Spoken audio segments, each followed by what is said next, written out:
When Johnny Carson set his cue cards down on the desk, everyone in the studio knew something was different. It was well past midnight on December 8th, 1980, and that evening's broadcast of The Tonight Show had long since ended. But Carson still hadn't left his chair. The makeup crew had already gone. The lights were dimmed halfway, and the studio had lost its familiar noise. There was an expression on Carson's face that audiences had never seen. When his producer, Fred de Cordova, poked his head through the door, he found Carson like that, alone in the dark studio, a glass of whiskey in his hand, eyes fixed on an empty spot. "Johnny, should we go home?" Fred asked. Carson didn't answer. He just stared at the phone on the desk, the phone that had rung a few hours earlier and changed everything. With that phone call, Carson had realized he would never again see the man who had sat in his studio years ago, looking into his eyes with a smile, John Lennon. But what truly devastated Carson was the last conversation he remembered that night. Because Lennon had told him something that day, and Carson couldn't tell anyone those words for years. Welcome to Golden Era Stories, where history meets imagination. The story you're about to hear is a dramatized retelling, inspired by real events and real people. To understand what haunted Carson in that dark studio that night, we need to go back 8 years to 1972, to Nixon's America. John Lennon was 31 that year, and the Beatles were long over. But the world still saw him as a Beatle, and Lennon was doing everything he could to step out of that shadow. He had settled in New York's Greenwich Village with Yoko Ono. His hair fell to his shoulders. His round glasses never left his face. He was openly opposing the Vietnam War, joining peace marches, and had written an entire generation's anthem with Imagine. But this courage came at a price. The FBI had opened a file on him. The Nixon administration had classified him as a national security threat. His immigration case had been suspended. Lennon could be deported at any moment, and he knew it. Right in the middle of this atmosphere stood The Tonight Show starring Johnny Carson. Broadcasting from NBC studios in Burbank, California, into millions of homes every night, this show was America's shared ritual. Carson was the king of the night, legendary for his sharp wit, impeccable timing, and his ability to make guests feel at ease. But Carson's face behind the cameras was very different. 3 marriages had fallen apart. He was battling an alcohol problem, and his near inability to form a genuine connection with anyone made him the most watched yet least known man in America. It was in 1972 that these 2 men, 2 lonely men at the pinnacle of music and television respectively, would cross paths at NBC's Burbank studios, and what happened that night would quietly shape the rest of Carson's life. Getting Lennon on The Tonight Show hadn't been easy. Producer Rudy Tellez would later recount in an interview that Carson had raised his eyebrows when the idea was first brought to him. The problem wasn't Lennon himself, it was timing and politics. NBC management felt the pressure from Nixon. Lennon's anti-war rhetoric had made him a controversial figure, putting him in the risky guest category for a late-night show. But Carson was not a man who bowed to that kind of pressure. He decided who appeared on his show, and that rule applied even to NBC's top executives. Book Lennon, Carson had said, short and clear. The discussion ended right there. On that cold evening in February 1972, when Lennon and Yoko Ono arrived at the NBC studios in Burbank, the security team was unusually vigilant. Lennon wore a black leather jacket, Yoko was on his arm, and the 2 walked silently down the corridor. According to a member of the studio staff, when Lennon entered the makeup room, he was surprisingly calm. Most guests were nervous before air, but Lennon sat down in the chair as if he'd walked into his own living room, asked for a cup of tea, and began whispering with Yoko. Carson, as always, arrived 15 minutes before airtime. His suit was pressed, his hair perfectly combed, but his close colleagues noticed a different light in his eyes that evening. Carson normally never met with guests before the show. That was his rule. He preferred to meet his guests face to face for the first time on camera. to preserve spontaneity. But that evening, he broke that rule. 5 minutes before air, he knocked on the makeup room door. Yoko opened it. Carson leaned in, looked at Lennon, and said, "Welcome, John. It's going to be a good night." Lennon smiled. "It's going to be a good night, Johnny." That brief encounter was the first spark between them. When the broadcast began, Ed McMahon's "Here's Johnny" announcement filled the studio. Carson walked on stage, delivered his monologue, cracked a few jokes, then he invited Lennon to the stage. Lennon walked over with easy steps, shook Carson's hand, and sat down. The first few minutes were standard talk show conversation: music, New York, everyday life. But then something shifted. When Carson asked Lennon about the breakup of the Beatles, the air in the studio grew heavy. Lennon was silent for a few seconds. Then he looked directly into Carson's eyes and began to speak. As he talked about the Beatles, there was neither anger nor regret in his voice, just a weariness. The weariness of someone who had carried a very heavy burden for far too long. "There were 4 of us, and the world made us gods," Lennon said. "But even gods get tired, Johnny." Carson did something unusual in that moment. He didn't make a joke, he just listened. And this was a rare moment in Tonight Show history. Carson's silence was sometimes more powerful than his words. As the broadcast continued, Lennon relaxed. He and Yoko performed together, played a song. The studio audience applauded. Everything was going smoothly. But the real story was about to begin after the cameras stopped rolling. The show ended. The audience filed out of the studio. The technical crew began coiling cables. Normally, Carson would retreat to his office the moment the show wrapped. That evening, he didn't. Lennon was in no hurry either. At some point, Yoko said, "I'll wait in the car," and left. And in NBC's Studio 3, beneath the fading lights, 2 men were left alone together. Carson pulled a bottle from his desk drawer. He set out 2 glasses. Lennon laughed. "The king of television is hiding bootleg liquor." Carson shrugged. "It's the only way this job works, John." He filled the glasses, and they began to talk. This time there were no cameras, no red light glowing, no millions of eyes watching. It was just 2 men. According to those close to Carson, the 2 talked for hours that night. Lennon spoke about the final days of the Beatles, but not the version he told the public. The studio wars, how they lost each other. The real reason behind his last fight with Paul. Carson, in turn, shared things he'd never told anyone. 3 failed marriages, his disconnected relationship with his sons, the loneliness behind the cameras. At one point, Lennon paused and looked at Carson. "You know, Johnny, we're the same, you and I. Millions of people think they know us, but nobody really does." Carson never told anyone what he said in response to that statement. But after that night, Lennon called Carson whenever he was in New York. It wasn't a regular friendship.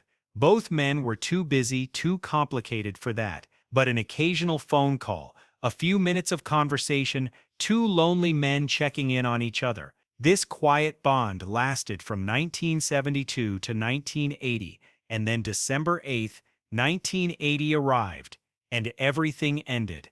December 8, 1980, Monday. In New York, the temperature showed -5 degrees, and the evening darkness had long since fallen. In Burbank, however, the weather was mild, a California winter in its usual deceptive calm. At NBC Studios, preparations for that evening's Tonight Show were underway. Around 5 p.m., Carson entered his office and began reviewing his monologue cards as usual. That evening's guests were set, the jokes were written, everything was routine.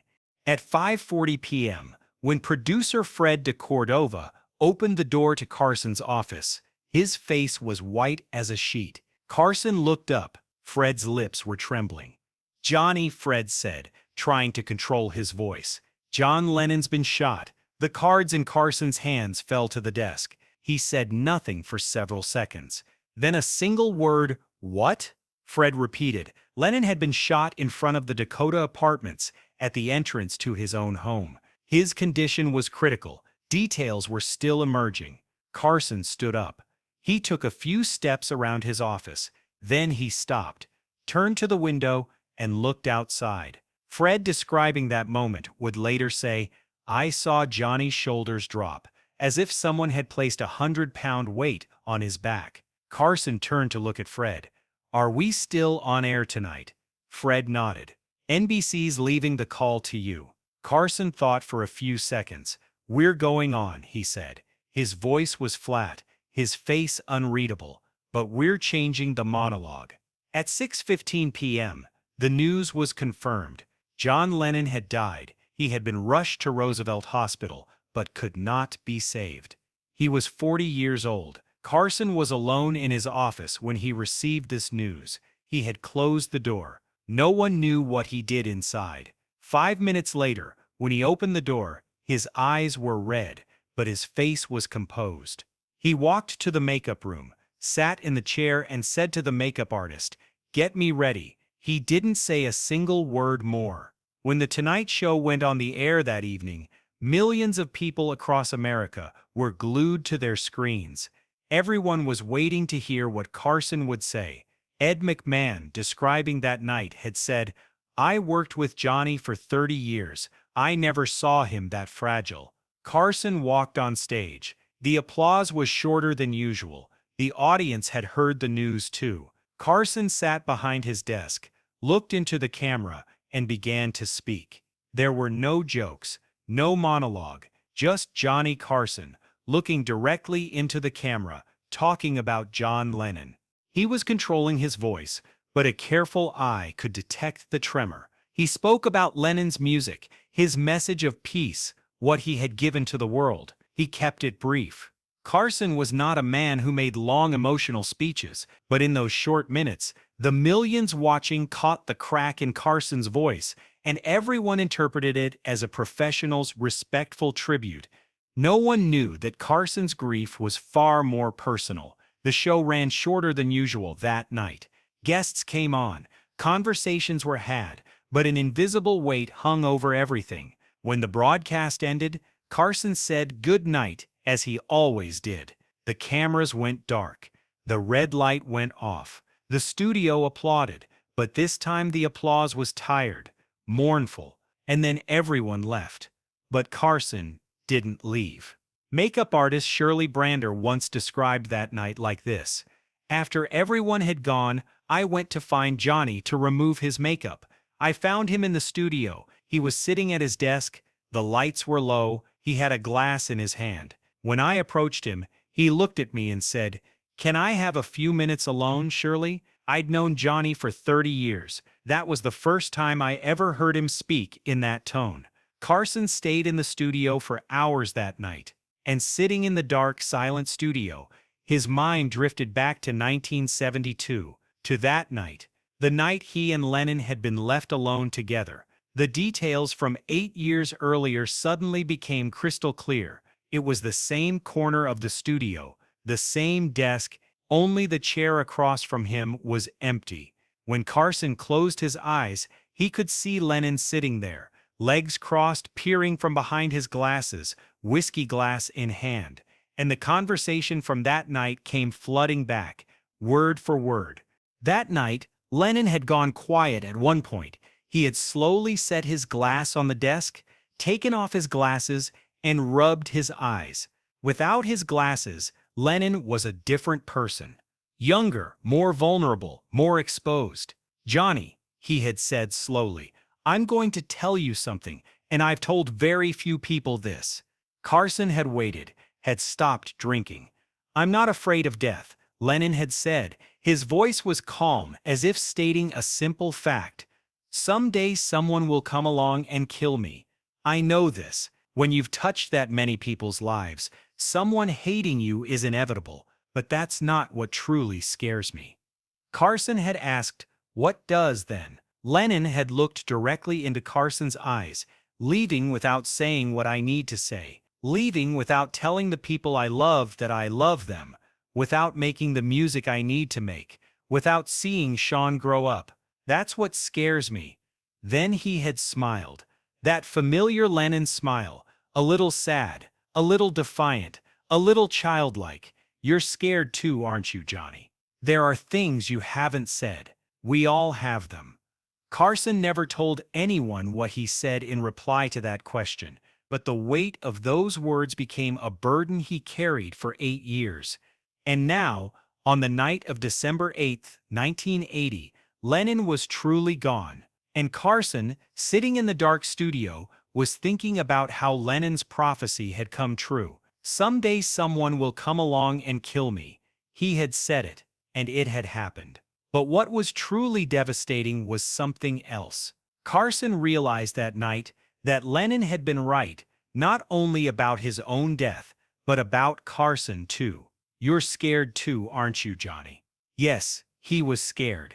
He had 3 sons, and a real relationship with none of them. His marriages had crumbled. Millions of people watched him every night, but nobody knew him. And Lennon, after one night's broadcast, over a few glasses of whiskey, had dared to say it to his face. Had Lennon said what he needed to say before he left? Carson wondered about that night. Sean was 5 years old. His relationship with Yoko had been good in recent years. The Double Fantasy album had just come out. Lennon had returned to music. Maybe he had said them. Maybe Lennon had conquered his own fear. But what about Carson? Had he said his? What time Carson left the studio that night is not known for certain. When producer Fred de Cordova came to check one more time after midnight, he found Carson still there. "Go home, Johnny," he had said. Carson had looked up at Fred and said, "Fred, can I ask you something?" Fred had stood in the doorway. "Do you know what I said to John Lennon the last time we spoke?" Fred didn't know. Carson didn't continue. He just said, "I said nothing, Fred, nothing." Then he stood up, took his jacket and walked out of the studio. The next day, Carson went on the air, and the day after that. The Tonight Show continued, because that was what Carson did. No matter what happened, he'd take the stage, make them laugh, close out the night.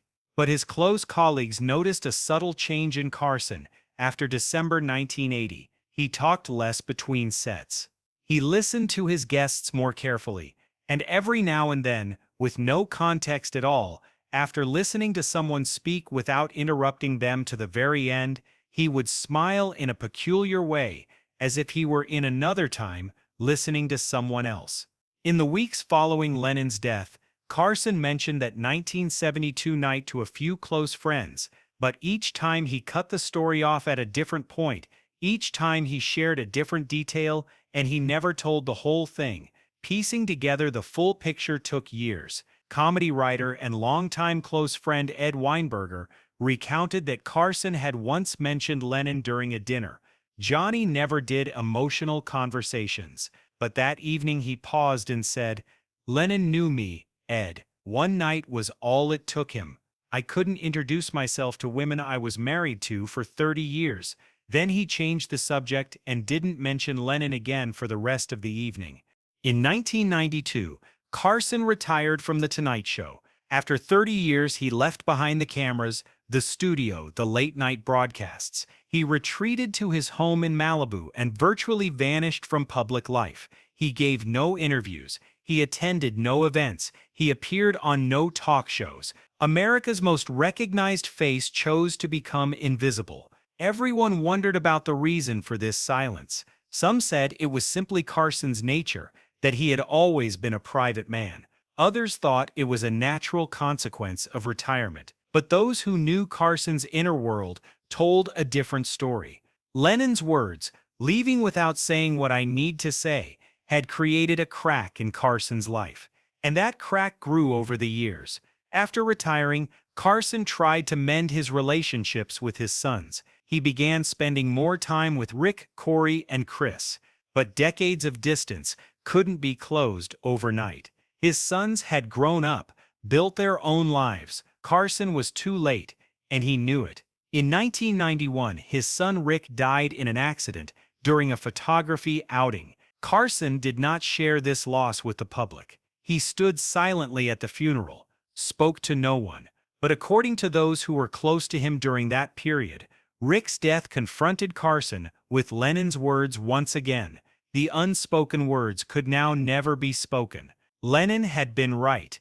The greatest fear is not death, but being too late. And Carson had been too late in both of the great losses of his life. Carson's final years were spent in Malibu. In his home by the sea, he lived a quiet life with his fourth wife, Alexis. He sailed, pursued an interest in astronomy, and occasionally faxed jokes to David Letterman. He never broke his public silence. On January 23, 2005, he passed away from emphysema at the age of 79. When Carson died, the media spoke of his comedy legacy, his television revolution, his 30-year Tonight Show reign. But very few people knew about that night in 1972. Very few knew that Carson had carried the weight of a conversation he shared with Lennon in a dark studio. And perhaps the most bitter irony was this. Lennon had said, "Don't leave without saying it." But Carson spent the rest of his life doing exactly that. He didn't say it. He couldn't close the distances he'd failed to cross. And in the end, like Lennon, he too departed, leaving unspoken words behind. Two men, one the voice of music, the other the face of the night. One taken by a bullet at 40, the other slipping away quietly at 79. But what connected them was a few hours they shared on a February night in an NBC studio. Those few hours left a mark on the rest of Carson's life. And perhaps Carson's true legacy isn't the jokes he delivered to millions every night, but the silence he shared with Lennon that night and could never tell anyone about. Lennon once said, "Life is what happens to you while you're busy making other plans." Carson learned this in the most painful way, and perhaps we can learn it too.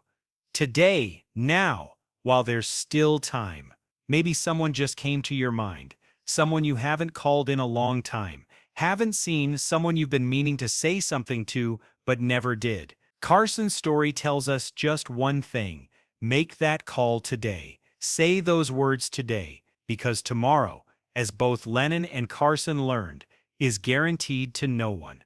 If this story touched your heart, share it and subscribe, because here, we tell the moments that should never be forgotten.